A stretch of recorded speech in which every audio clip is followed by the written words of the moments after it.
Hi, I'm Ann Kennedy, and on behalf of Expert Village, I'm here to talk to you about understanding the nature of reading.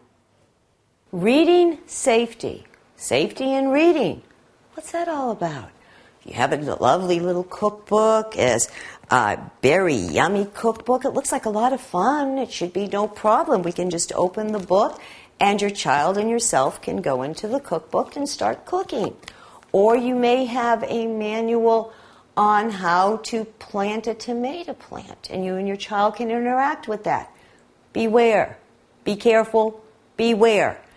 In any cookbooks, no matter what they are, make sure you start teaching your child that you're never mentioning a stove or boiling or a pan or cooking, because they will think that maybe when you're not around, they're going to surprise mommy and they're going to make your favorite dish, and they may decide to turn the stove on and set a fire.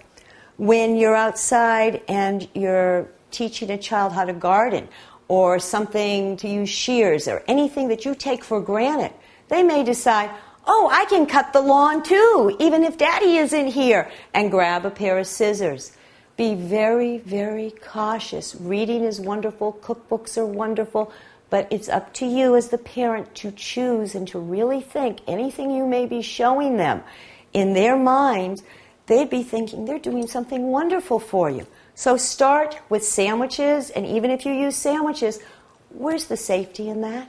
What do you need to make a sandwich? Even a simple peanut butter and jelly. A knife.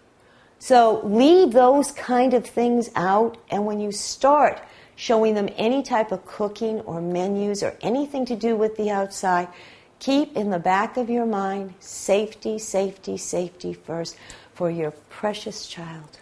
And that is safety in reading.